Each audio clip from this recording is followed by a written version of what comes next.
Bonjour, morning brief du 21 juillet 2020. La bourse de Tunis a entamé la semaine sur une note positive avec un Tune Index qui gagne 0,43%, pardon, réduisant ses pertes annuelles à moins 7,63%.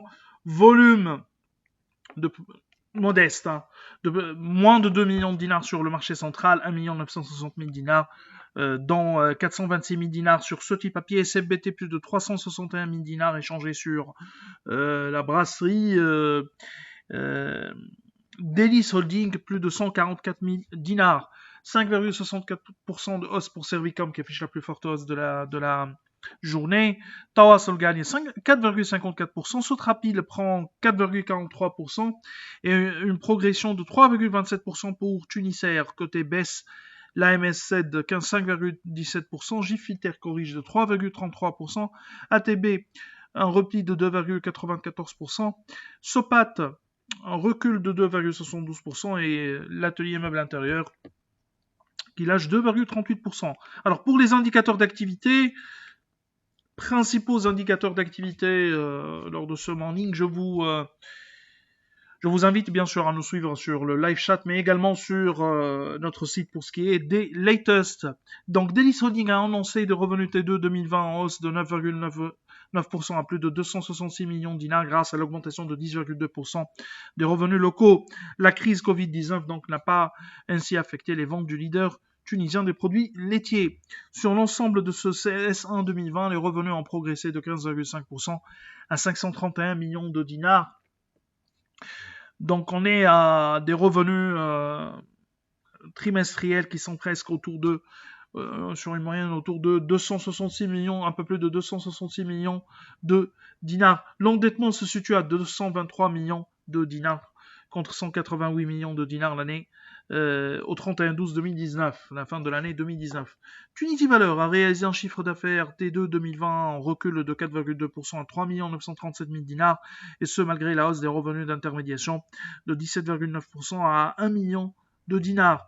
D'une manière générale, les activités de marché et la gestion d'actifs ont bien résisté durant cette crise, surtout durant les mois de mai et également mois de juin. Sur ce S1 2020, les revenus de Teval ont accusé une baisse de 15,9% à 7 millions de dinars, moins 6,4% pour l'intermédiation et moins 5,4% pour la gestion d'actifs. Les chiffres T2 2020 de l'UUB étaient les plus attendus parmi les valeurs bancaires. La filiale tunisienne de SG n'a pas déçu les attentes, avec des chiffres qui sont vraiment intrigants, très curieux. Le PNB T2 2020 se limite à seulement 22 millions de dinars, un peu plus de 22 millions de dinars, contre 104 l'année dernière. Selon le communiqué de la banque, l'effet des intérêts non perçus sur les crédits aux particuliers se situe à 74,4 millions de dinars. Donc on est sur des PNB qui n'ont pas, sur ces intérêts qui n'ont pas été comptabilisés par la banque. C'est curieux puisque les autres banques de la place n'ont pas fait la même chose. Et on ne sait pas encore qui aura raison par rapport à la non-comptabilisation et à la comptabilisation de ces intérêts, des discussions autour de l'abandon de certaines catégories, pour certaines catégories de personnes, on verra. En tout cas, ça alimente davantage les doutes sur les résultats des banques en 2020. Sur l'ensemble de SES en 2020, le PNB accuse une baisse de 38,7% à 123 millions de dinars charges opératoires, progression de 11,3% à 106 millions, à presque 107 millions de dinars. Crédit en progression de 1,3% à 5 milliards 573 millions de dinars. Dépôt également en hausse de 1,1%, 5 millions 26 à 5 milliards 26 millions de dinars. ATB impressionne et publie un PNB en progression au cours du T2 2020, mais pas d'impact sur la crise Covid-19 indiquée par la banque.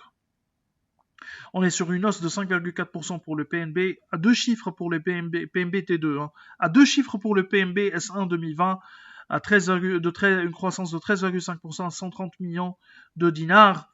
Les crédits ont évolué de 8,6%, 5 milliards 240 millions de dinars pour des dépôts en hausse de 7,3% à 5 milliards 624 millions de dinars. ATL annonce des chiffres T2 2020 désastreux. Leasing, situation était difficile et la crise Covid-19 a enfoncé le clou. PNL en chute de 33,2% à 4 millions de dinars sur ce S1 2020. PNL accuse un repli de 13,6% à 11 507 000 dinars pour des mises en force en repli de 34,1%. À 79 547 000 dinars.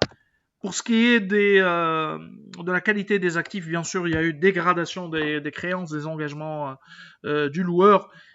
Augmentation des engagements classés de 18,7% à 69 570 000 dinars. Alors, Naql, parmi les concessionnaires qui ont publié, en ligne avec les attentes, des revenus en recul de 38,4% à 68, un peu plus de 68 273 000 dinars. Le confinement a pesé donc sur les ventes du concessionnaire, où selon son communiqué, la reprise est vérifiée durant le mois de mai et surtout au mois de juin 2020. Depuis le début de l'année, les revenus de Naql accusent un repli de 25,6% à 139 millions de dinars. La marge commerciale a reculé, bien sûr, de 11,7% à 24 640 000 dinars, 44 000 dinars, soit un taux de marge de 17,7% en amélioration de 278 points de base. Mais l'effet masse pèse. La suspension des dividendes des banques a pesé sur les produits financiers qui ont reculé de 36,7% à 5 686 000 dinars. C'est tout ce qu'on a pour ce matin. Nous vous remercions pour votre attention et on vous donne rendez-vous pour demain matin. Au revoir à demain.